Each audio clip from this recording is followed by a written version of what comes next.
gentlemen, good day and welcome to the Lumax Auto Technologies Limited Q2 and H1 FY2024 earnings conference call. This conference call may contain forward-looking statements about the company which are based on beliefs, opinions and expectations of the company as on date of this call.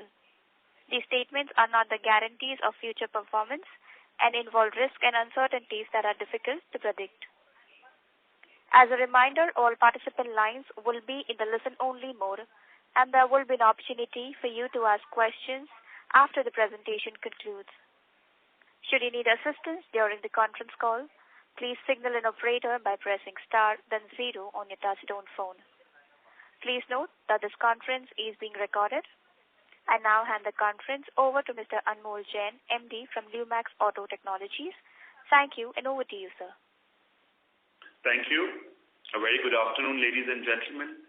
A very warm welcome to our Q2 and H1 FY24 earnings conference call. Along with me on this call, I have Mr. Sanjay Mehta, Mr. Vikas Marwa, Mr. Naval Khanna, Mr. Ashish Dubey, Ms. Priyanka Sharma, and Mr. Ankit Thakral from Corporate Finance, along with SGA, our Investor Relations Advisor. The results and presentations have been uploaded on the stock exchange and the company's website. I hope everybody has had a chance to go through the same. The Indian economy has been expanding rapidly. Robust manufacturing and rapid credit expansion are likely to fuel GDP growth of more than 6.5% this quarter. This will result in heightened customer spending, and thus the demand outlook in general will remain positive. On the industry landscape, government initiatives, including substantial spending and supportive schemes like FAME and PLI, have significantly contributed to the recovery of demand in the sector. The emphasis on green mobility has led to major OEMs planning multiple EV launches in the upcoming quarters. Additionally, the introduction of these schemes has fostered the emergence of startups in the green mobility sector, further encouraged by the favorable environment. With 4 crore jobs and a significant economic contribution of approximately 7% of the nation's GDP, the automobile sector is vital to the nation's progress. The Honorable Prime Minister has recently emphasized the industry's pivotal role, envisioning its contribution to propel India from being the 5th largest to the 3rd largest industry globally. Speaking of the performance of the automotive industry for the quarter gone by has witnessed robust growth, with multiple OEMs reporting highest ever monthly volumes in the past few months. On a segment-wise basis, passenger vehicles continue to be robust and is at its highest level on the back of increasing demand, high disposable income, and aspirational value. The premiumization trend is playing out well, giving us an opportunity to increase our wallet share across product categories. The overall passenger vehicle dispatches from automakers to dealers were up by 4.7% in Q2 of FY24 compared to the same period last year. The demand for two-wheelers has not fully recovered as anticipated, primarily due to inflation and rising prices of the lower CC models. Nevertheless, a new trend is emerging, mirroring the premiumization seen in passenger vehicles, with major brands introducing high-end bikes featuring top-notch specifications. Overall, the premiumization trend seen in passenger vehicles and two-wheelers with high-end specifications require constant innovation and high-end engineering and technological capabilities. This gives us a huge opportunity, and our endeavor is to increase our content per vehicle with our wide range of products under one roof. The electric vehicle segment has been seeing an unprecedented rise post-COVID, especially on the two-wheeler side, led by emergence of new age players and focus of traditional players on EV two-wheelers. Currently, the industry is highly fragmented, but eventually only a few players with robust infrastructure and technological capabilities will be able to thrive. We are in touch with all the major OEMs in this industry. The growth in four-wheeler EVs also has been robust, with a handful of major OEMs dominating the industry. However, the industry is still in its early phase and would only be an alternative to ICE vehicles once the costs related to manufacturing come down. Going forward, we anticipate the second half of the year to outperform the first half on account of the festive season and model launches in the pipeline by the OEMs. The transition to electric mobility, energy efficiency, lightweighting of vehicles, as well as alternate fuel usage are some of the outcomes of the emerging trend. Leveraging our decades of experience and strategic partnerships with global players, we strive to maintain a leading position within the industry. On the financial front, for Q2 FY24, our consolidated revenues grew by 44% on year-on-year basis and stood at rupees 700 crores. Our EBITDA stood at rupees 99 crores, up by 67% year-on-year with an EBITDA margin of 14.2%. Speaking of entity-wise, the standalone entity caters to the integrated plastic module business, aftermarket business, chassis and swing arm business for two-wheelers, trailing arm for three-wheelers under the metallic business and the two-wheeler lighting. The standalone entity has contributed 48% of the total consolidated revenues for H1 FY24. IAC India, the recently acquired 75% subsidiary, which is a Tier 1 interior systems and components supplier to key automotive OEMs in the country, including Mahindra, Maruti Suzuki, Volkswagen India, and Volvo Eicher commercial vehicles. The entity has contributed 31% of the total consolidated revenues for H1 FY24. The IAC management team, along with Lumax, will certainly continue to drive the business growth going forward. The Board of Directors of IAC India has approved the scheme of merger with its holding company live on August 4th, 2023, with effect from the appointed date of March 10th, 2023. Further, the scheme has been filed with the Honorable NCLT Mumbai bench on August 28th, 2023. Lumax Mano Allied Technologies, the 55% subsidiary which manufactures manual, AMT and automatic gear shifter systems and has a market leadership position, contributed 13% to their total consolidated revenues. Exports business of automatic gear shifters for a global platform is on track and is performing well. We're also working in tandem with the joint venture partner to increase our reach to newer markets. The company is sitting on a healthy order book of around 60 crores. Lumax Cornaglia Auto Technologies, the 50% subsidiary manufacturing air intake systems and urea tanks, commanding 100% share of business with Volkswagen and Tata Motors, contributed 6% to the total consolidated revenues. The joint venture holds a strong order book of 80 crores and keeping in mind of the same, the company's new facility is expected to commence from Q4 with the addition of plastic fuel tank as a product. Lumax Ituran Telematics Private Limited has successfully commenced supplies of the telematics parts to Daimler India in the current quarter. The volumes are expected to grow significantly in the remaining part of the financial year with the addition of new range products. Lumax Alps Alpine India Private Limited, the 50% subsidiary for the manufacturing and sale of electric devices and components, including software related to the automotive industry, has contributed 1% to the total consolidated revenues. However, we have aggressive targets for this joint venture and are in discussions to make India a global production base for few components. Lastly, on the order book front, the company has a healthy order book of rupees 1,050 crores, out of which 93% is new business and the EV contribution is 40% of the total order book. Now I would like to hand it over to Mr. Sanjay Mehta, Director and Group CFO, to update you on the operational and financial performance of the company.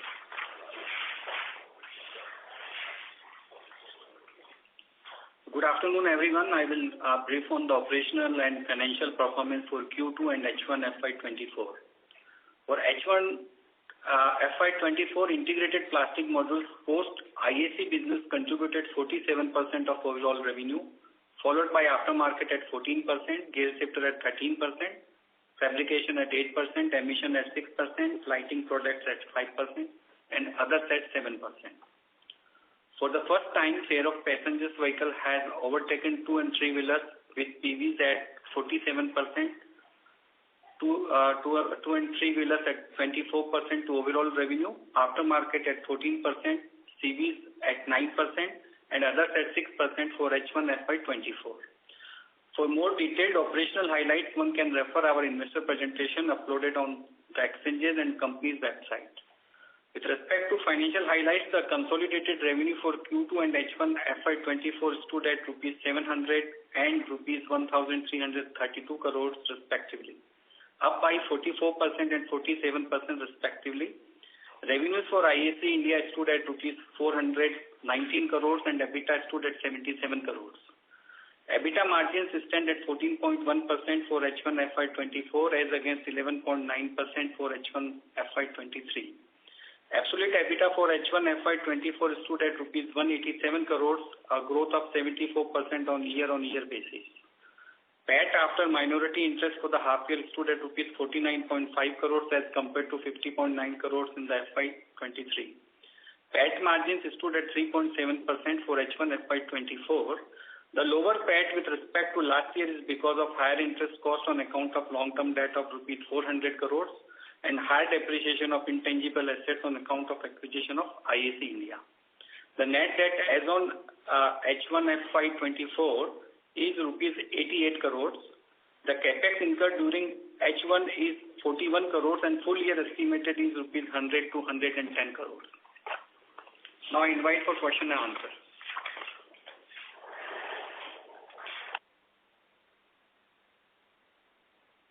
Thank you very much, sir.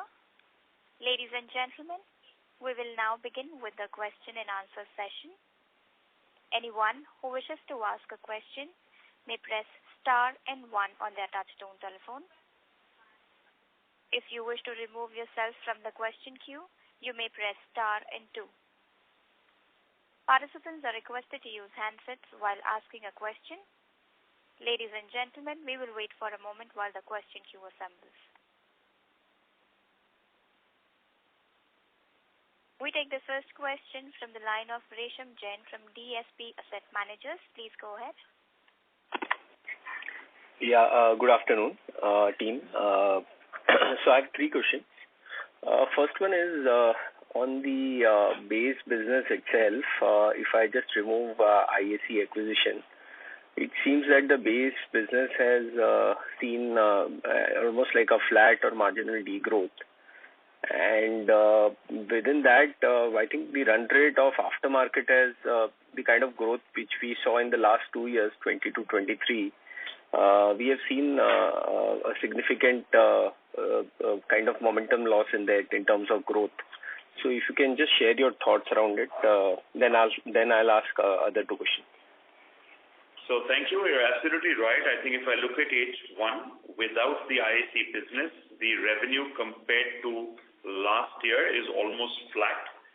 The key reasons is, if I further bifurcate, the joint ventures have actually grown by almost about 20-25%. However, the standalone entity, which is largely the plastic business and the chassis business, that has degrown by about 8%. And the reason for that is largely Bajaj Auto's business of the frames has degrown along with some of the business of the plastics for HMSI. These are the 2 fundamental reasons why there has been a degrowth. And again, the certain models which we are catering to for the frames business of Bajaj has actually degrown by almost 35 to 37% on a year-on-year basis. And that's the single largest reason why that impact is coming in the standalone entity. Referring to aftermarket, the growth in H1 has been about close to 5%. However, that is primarily because there was a little bit of a cash flow crunch in the aftermarket business from recoveries from the channel partners, and we were very clear that, for us, the cash flow realization is equally important. But for the last couple of months, we have seen a pretty good recovery on that aspect, and going forward in Q3 and Q4, we're actually looking at a much robust growth, and aftermarket for the whole year is still likely to grow somewhere around 15% or north of that. Okay, so basically second half looks like 20% plus kind of growth in aftermarket. Well, yeah. For sure. Yeah. For H2, aftermarket would definitely grow upwards of 20%. And just follow up on your answer to standalone business. So are you seeing any improvement over there or any alternative plans to utilize capacity? Because some of this volume lost, if it has not come in the last 6 months, and if you're not seeing momentum, can you utilize that plant for some alternative customers also? So these are dedicated plants, for example, and the lines are dedicated for the particular models. So the frame business is anyways consolidated between 2 plants, which is in Aurangabad and Pune. And just to give you an example, we are single source on one of the export models of Bajaj, which is called BM, and that is degrown by 36%. We are single source, so it's not like we have lost this share to a competition, but the overall volumes have declined by 36%. Also, the Platina model of Bajaj Auto has declined in Aurangabad by almost 33% on a year-on-year basis. We're again single source for this model.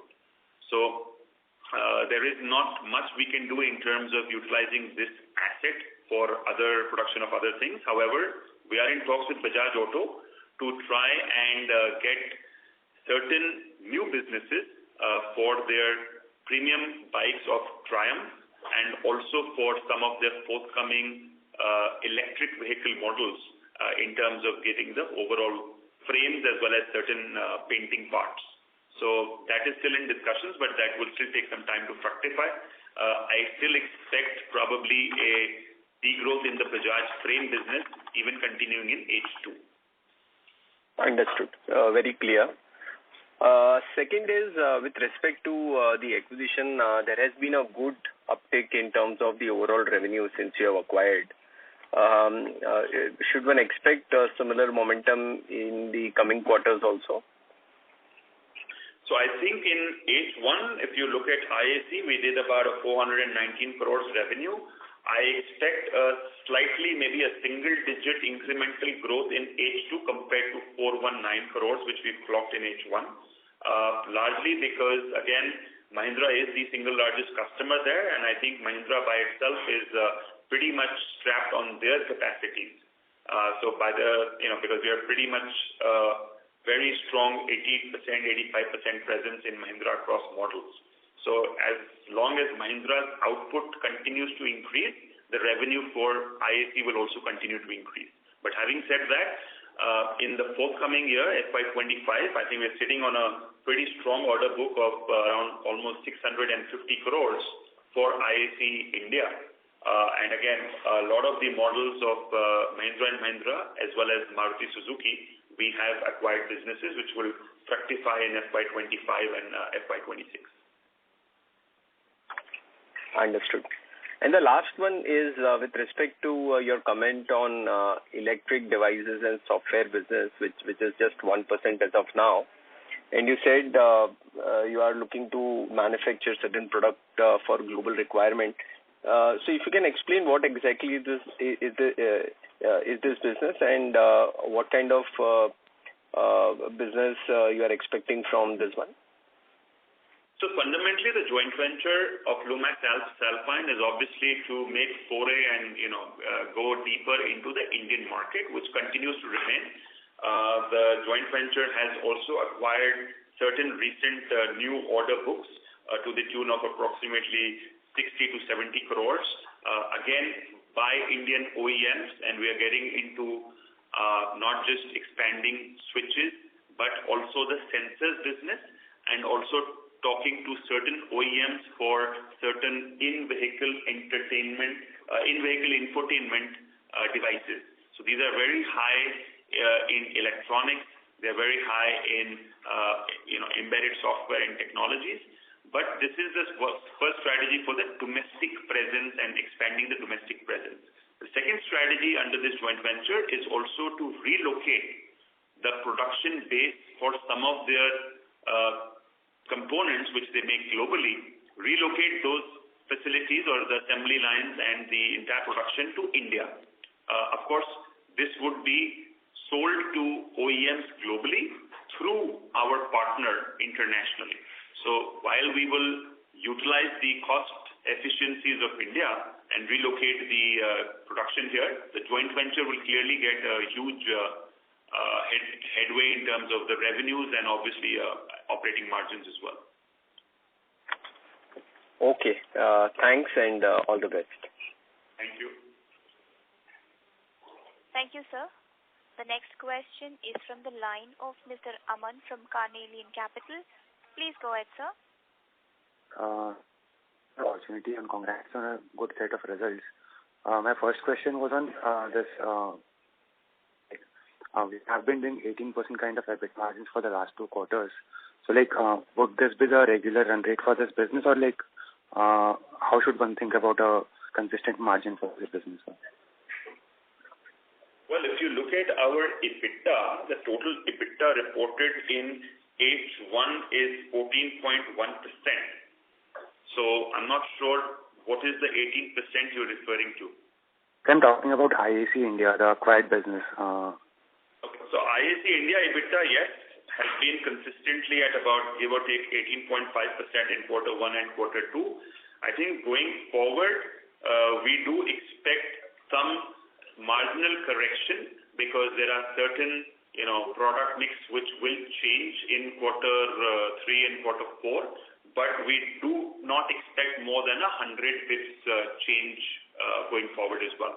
So I definitely feel that anywhere 17 to 18.5% should be a sustainable EBITDA for IAC India, at least in the subsequent quarters. Understood, sir. Second thing on IAC India business again, after acquisition, how have been our talks with other OEMs and also increasing share with OEMs like Maruti? How has that talks been progressing? If you can touch a bit on that, sir. So the talks have been we have had very strong engagement with specifically 2 OEMs, Maruti Suzuki and Tata Motors. We did a technology show in both OEMs, which was attended by not just the top management and the senior leadership team of both Maruti Suzuki and Tata Motors, but almost more than 400 footfalls were there, right from engineering and sourcing teams. I think we already have a business relationship with Maruti Suzuki, though it is on certain models and it is for more of consoles and certain other products. I think the intent here is to try and become a full service supplier to get into certain other parts like door panels and perhaps even the cockpit. So Maruti has also visited our facilities in Chakan to evaluate further how IAC India can expand its wallet share with Maruti Suzuki's forthcoming models and specifically the new plant in Kharkhoda.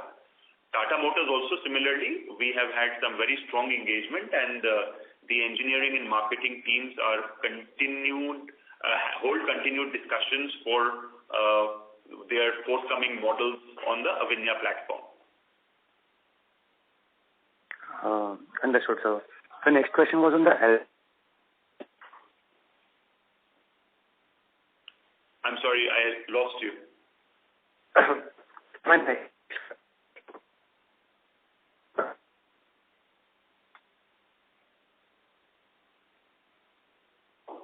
The moderator could intervene and I cannot hear. Maybe it's the poor. Sir, you just ask for a moment. Hello, Aman sir, can you hear us? Hello? No. Hello, Mr. Aman? Sir, if you're unable to hear me, I would request you to rejoin the question queue. Sure. We take the next question from the line of Abhishek from Dolat Capital. Please go ahead. Thanks for the opportunity. Sir, what is your revenue guidance for Lumax Auto Technology excluding IAC India in FY24? So the guidance will be about a single-digit growth for Lumax Auto Technologies without the IAC. Again, if I were to give you 2 buckets, I think the joint ventures in totality will still have a strong growth of 18-20% or even more beyond that. But the standalone entity, for reasons which I've already explained, largely being Bajaj Auto and HMSI, where we are expecting a very flat or a degrowth. Because of that, there is likely to be not much of a growth in the standalone entity. despite aftermarket, which is expected to grow maybe 15% or north of 15%.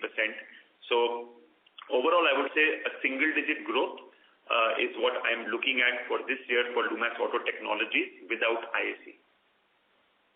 As two-wheeler export volume is expected to improve from the fourth quarter onwards, so can it be positive for you as well? Well, we are hoping that the export volumes recover, but this is something which we will have to wait and watch. As I mentioned, these are again, business dynamics. When the domestic volumes were down about year and a half ago, the exports were thriving, and that was a time when we continued to, have some handsome rewards. So again, this is just the dynamics of business, but one will have to wait and watch. But as I said, for the long term, we are trying to de-risk our portfolio with Bajaj by entering even the premium spaces. KTM is something which we are already entered, and as I mentioned, Triumph is something which we are under discussions with. Sir, your depreciation rate is very high, around 11.3% of gross block, and EBITDA growth is very much impressive, around 76%. But most of the growth was offset by the higher depreciation and interest costs. So from which quarter we can see some normal depreciation rate around 7 to 8%? So actually, at the time of acquisition of IAC, we have created the intangible assets of almost around 213 crores. And that will be depreciated over a period of 7 years. So depreciation will be there for, a reasonable period more. But definitely that advantage we are getting in the tax, etc., will accrue after the merger of IAC with the life. So far interest is concerned, because we have taken a debt of around 400 CR, and there is a lock-in period of 18 months. So after post-merger, the debt will going to be decreased on the basis of the accrual. But if you see, the net debt is only 88 crores at the group level, at LATL consolidated level. Okay, so what is your debt repayment plan? 0.58 is the debt equity ratio at present, which will reduce, I think, after 1 year. In the next financial year, it will be going in the downtrend. Okay. And sir, tax rate is a very higher side in the first half, around 30%. So what would be the effective tax rate for the full year 25 and FY25? Yeah. Sir, tax rate is the 25% because of interest portion which is the live is bearing. And some of the JVs are having the losses where the auditor will not allow to create the deferred asset, which will be created in the next year. So the tax rate for the next year would be down by almost 4.5%. So right now it is at 30%. The next year it will be in the range of 25 to 26% post-merger. Okay, sir. And my last question on the revenue from the Lumax industry that is consistently going down. So what is the reason? Because of the more captive work they are doing, or what? No, I don't think that is our core business.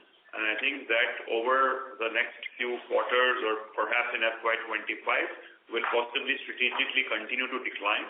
And again, the idea is to be a more tier 1 oriented system supplier and not a tier 2 for industry.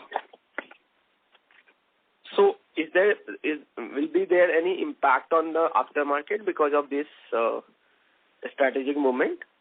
No, the Lumax Industries business has nothing to do with the aftermarket. This is a pure business which we do for the lighting segment, and as I mentioned, strategically this is a non-core business area for us. Thanks, sir. That's all from my side. Thank you. Thank you, sir. Before we take the next question, a reminder to all the participants, if you wish to join the question queue, you may press star and 1. We take the next question from the line of Harshil Shah from AM Investments. Please go ahead, sir. Hello, sir. So my question is about the potential of the exports from the L-Sulfine that you mentioned. How big can it be, sir? Just rough cut, like whatever you have, whatever indication you have. Well, the first product which we are talking about, if we are able to get the global production base, we're looking at somewhere upwards of 3 million units per year with an annual business of approximately close to between 150 to 200 crores annual revenue. And this is just for one product. And again, if it is successful, then it would open doors to, discussions on multiple other products. So as I mentioned, I think Lumax Alps Alpine joint venture, I think the partner has a global presence with very strong technological products. And I think if we are able to establish this strong base of manufacturing footprint in India, it will definitely open doors for further growth within the partner's other subsidiaries and presence across the globe. Okay, then can you expect it by next year, if we break through? So I think the SOP of this would be somewhere around Q3 of FY25 or perhaps Q4 of FY25. So FY26 ideally should be the first year you should be trying to get some significant revenues out of. LATL is consolidated with another standalone. Naji, can you put yourself on mute? And Anmol, have you started relocation of the plant? Is it done? No, so the current relocation discussions are ongoing between our partner and the OEM. As I said, this is a relocation for Alps globally.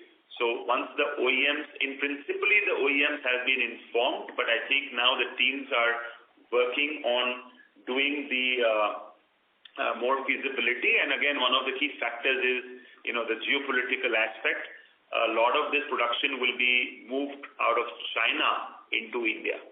So again, just to de-risk from China's supply chain, the OEMs are pushing the partner to relocate it to elsewhere, and India is the front contender, as I mentioned, for this global production. Okay. And Anmol, in the presentation we have mentioned that, not in the presentation, in the results, that company has given guarantees to York to raise money. So is the subsidiary ready to contribute from Q3, and what is the size this year? So let Vikas take that. So, referring to your question, York has parked a significant order book with its first customer being Maruti Suzuki. Typical product development time for this is 12 to 18 months to get into SOP, and the models awarded are for the new Kharkhoda facility that are coming. So the revenue will not fructify in, let's say, to that extent in the next 2 to 3 quarters, but this is in the FY26 preparedness, as Maruti has rolled out plans for its 4 million readiness. So that is where York joint venture has made a very strong entry now as a shift tower supplier. Okay. And sir, on Ituran also, can you just elaborate, what is the kind of revenue we did and can we do in this year, FY24? Yes, so we went into so there are 2 products that are cleared for SOP with a major commercial vehicle customer this year for Lumax Ituran joint venture. One product went into SOP in the month of May. The second product is currently under initiation, and we hope to start recording monthly run rate revenues for it with effect from December. And we will have 3 months of the SOP volumes coming in this financial year, and then thereby going ahead further. This is a very highly advanced telematics product, and currently the guidance for the Lumax Ituran joint venture continues to be upwards of 30 crore based on the current indications for the current year. Okay, Vikas. And Vikas, sir, any other subsidiary can start contributing from the current financial year? Like in the second half, we can expect 100 crores from other subsidiaries which are not contributing anything right now? So there are 2 subsidiaries or the 2 joint ventures which are already at a significant run rate. Of course, one being Lumax Mannoh and Lumax Cornaglia. Alps Alpine and Ituran would be ramping up towards for sure in the coming year. That is the growth path at which they are. Okay. But any your Yokovo or anything that can contribute in the second half? I think these joint ventures have a good order book, but in terms of a significant contribution to the revenue and profitability, I would say that FY25 should be the base year. FY24, we have done very nominal revenues from these joint ventures, and as Vikas mentioned, the gestation of the lead time for development right from discussions to engineering at least is about 12 months. So we are sitting on an order book on all these joint ventures, a healthy order book, but they would only fructify in FY25 onwards. Okay. And Anmol, what do you think will FY25 look like? And suppose we end this year at 2,800, 2,900 crore types, or what are 2,700 crores? So where do you think FY25 can be, given the current situation? The standalone business will grow at a slower pace. Mano and Cornaglia are becoming slightly towards mature subsidiary. So what will FY25 look like? So I think FY25, if you were to compare to FY24, whichever, I think, anywhere around 27, 28, 2850 is at the best what we're probably expecting for the full year. But again, next year, I think 2-3 major change points. I think number one, we will have the joint ventures grow significantly again, largely because of some strong order books which are there in across joint ventures in Lumax Cornaglia, Lumax Mano, as well as the Ituran. As I mentioned, the supplies would start and we will get some full year revenues, as well as Alps. So the joint ventures will definitely continue to grow at a much faster double-digit growth rate. In terms of standalone, I think aftermarket, as I mentioned, I'm still very bullish. We will continue to grow at around 15 to 20% on an annual basis. The standalone, which has the other business, let's say particularly on Bajaj and HMS side, I do expect growth to come back in next year. It may not be a double-digit significant growth, but definitely close to perhaps 7-8% growth is likely. And on IAC, we continue to have a very strong focus. As I mentioned, there is a very strong lineup of new models, both from Mahindra as well as from Maruti Suzuki, for which IAC enjoys the healthy order book of almost 650 crores. So with that and certain organic volume increase, I think IAC India will continue to grow in double digits for next year as well. Okay, and so margin, if IAC margins decline by 100 bips, 150 bips, on the company level, can we maintain 14% types margin? Yes, definitely. I think, at an overall consolidated level, we will be able to sustain the current margins of 14%, give or take, at an EBITDA level. Okay, sir. That's it from my side. Thank you. And sir, and one more thing, sorry. Is there any one-off in the employee cost? It's too high. It's too steep, 94 crores. You're talking about the overall employee cost? Staff cost in current quarter is 94 crores. Which was 84 crores in the last quarter. No, so there would not be any significant one-time impact, barring just maybe a few people who had been given certain annual performance bonuses, but that's not a significant amount. But IAC, as I said, continues to have a manpower cost of around 15%, and that's probably why you're seeing a significant increase in the manpower in Q1 and Q2. But IAC, the total cost of employees last year was 72 crores. And ours was 50 crores, employee cost. So if we add up, ours was 200 crores, sorry. So if we add up, it comes to around 270 crores. And even if that goes up by 10%, it should be around 325 crores. Now this is at the half year level, we are at 175 crores. So that translates to some 350 crores. Certainly, one more factor, if you recall, the Lumax Metallics has been merged with this company. And earlier in Lumax Metallics, this particular head comes in the legal and legal charges. So after merger, that cost is now being clubbed in the employees' cost. Okay. and same is in the other expenses and within that.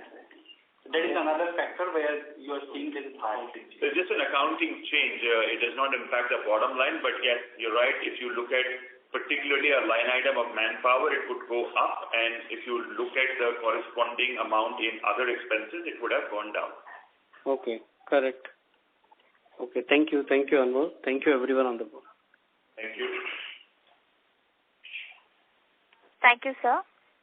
A reminder to all the participants, anyone who wishes to ask a question may press star and 1 on the touchtone telephone. We take the next question from the line of Nitin Gandhi from InnoQuest Advisors Private Limited. Please. Thanks for taking my question. 2 questions. Can you share with us what's the sourcing done from China by Alps parent, our partner? That's the question number 1. And the second is, what's the maximum revenue potential of all JVs put together, if you can share individually or collectively, whichever way you are comfortable. Thank you. The number 1 question is, we are not doing any sourcing from China in Lumax Alpine. There are other ASEAN regions, Japan and let's say Thailand and Vietnam and Indonesia. We are doing some imports across the different joint ventures from these regions, but we do not have any specific import directly into the JVs from China. What I was referring to is that Alps, our partner, has a presence in China where they manufacture this product for the requirement of global OEMs. And as a strategic call, they are wanting to relocate the production out of China into another region, and that is the global production which we're talking about getting in India under the Lumax Alpine joint venture. So that's answering to question number 1. The second part of your question, which is what is the joint ventures potential put together? I mean, it's a very, very difficult question to answer because, again, across the 9 joint ventures, the wallet share which we enjoy is very, very different. Case in point, let's say Lumax Manno, where we already have the market leadership position, the growth would come out of organic volume growth or geographical expansion into, export territories or technological changes. We already are seeing that, but I think the growth would definitely be not the same as some of the other joint ventures like Lumax Alps Alpine or Lumax Yokowo. So it's very difficult to give you a specific figure, but I think without ISE, all the joint ventures are right now doing close to about 150 odd crores on a quarterly basis. Easily, I would say that the potential would be to probably go at least 20 to 25% growth in FY25, and probably that growth momentum should continue on an annualized basis. Yeah, just let me reframe the Alpine issue. What is the Alpine sourcing, sales at China at this point of time or last year?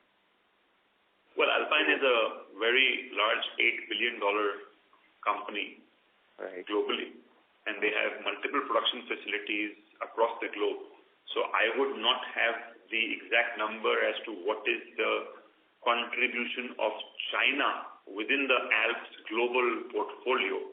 But I think, and that probably to me is relevant for Lumax Alps Alpine, because for Lumax Alps Alpine, as I said, the strategy for Indian joint venture is to penetrate the Indian market. Joint venture is primarily to service the Indian market. This just happens to be a additional business because of relocation of a global production hub. Okay. Thank you very much for your insights. Thank you, sir. We take the next question from the line of Jia Shah from Wealth Securities. Please go ahead. Hello. Yes, please go ahead. Yeah, my question is, post the IAC acquisition, what are the potential synergies we have observed, and how has that been reflected in the financial numbers in terms of revenue growth, margin, customer acquisition, and product addition? I think there are various synergies. Number 1 would be clearly the customer expansion. And again, as I mentioned earlier, customer expansion does not happen overnight, but there is a very strong engagement now, both at the top level as well as the working level, specifically with Maruti Suzuki and Tata Motors, who are the, let's say, focused customers, for IAC India, to grow our wallet share with them. So I do expect that in the probably next 2 years, give or take, we should have a significant order book from both Maruti Suzuki as well as Tata Motors. This again would be clearly one of the key reasons why we got into this business of expanding the portfolio of customers. The second synergy is also, of course, with respect to the sourcing. So we are a large plastic consumer, and again, to optimize the cost synergies with these global raw material suppliers, because of scale, and again, the synergies could work both ways, from IAC India into Lumax or vice versa.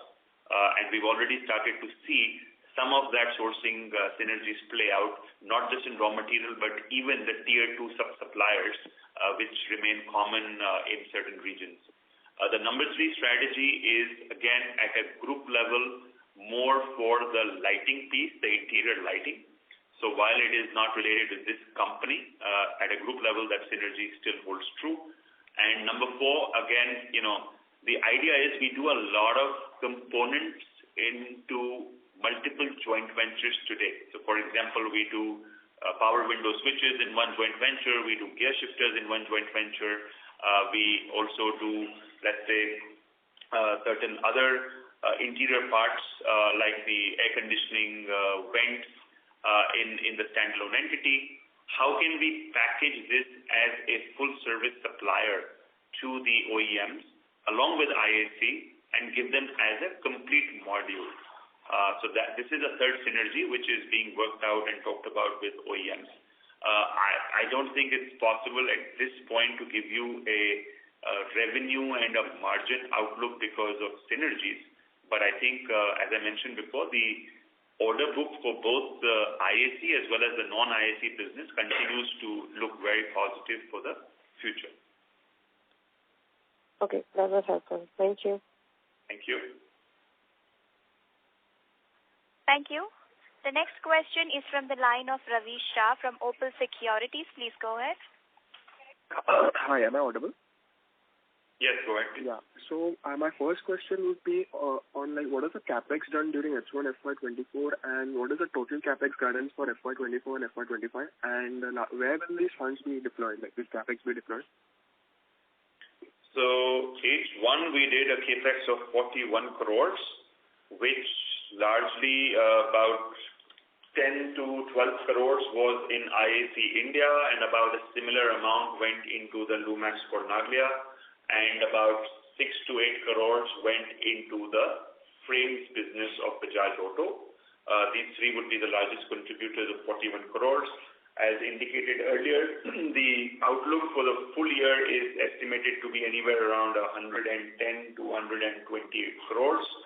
And again, this would go into across multiple entities from IAC India as well as to the others. IAC would be the biggest buy of it, but again, Lumax Cornaglia and even the gear shifter business and the mechatronics business would have almost close to, let's say, 12 to 15 crores of outlay for the current year.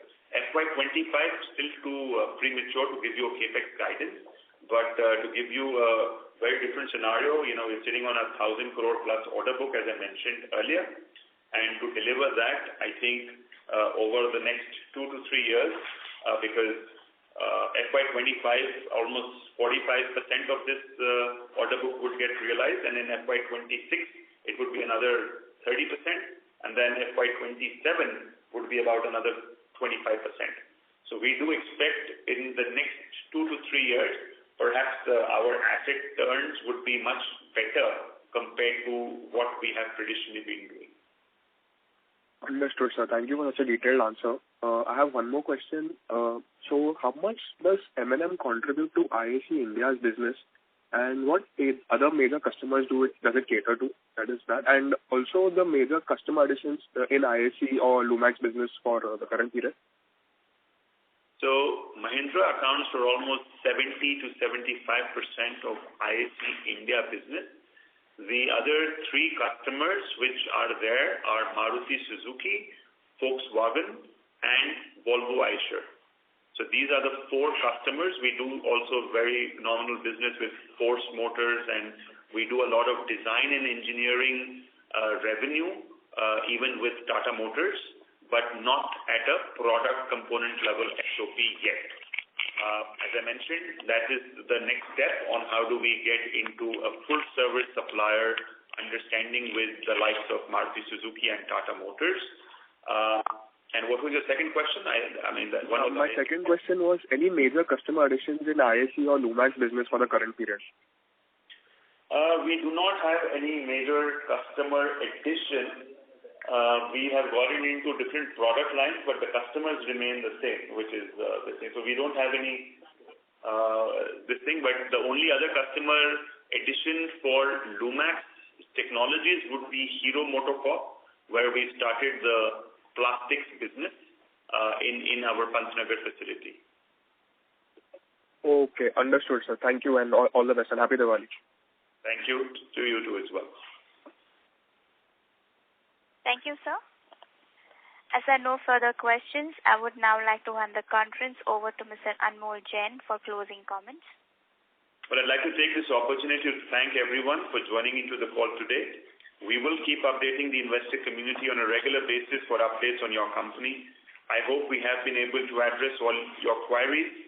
For any further information, please get in touch with us or Strategic Growth Advisors, our investor relations advisors. Thank you once again. Have a good day, and I also take this opportunity to wish all of you on the call and your families a very happy and prosperous Diwali. Thank you. Thank you. On behalf of Lumax Auto Technologies Limited, that concludes this conference. Thank you for joining us, and you may now disconnect your lines.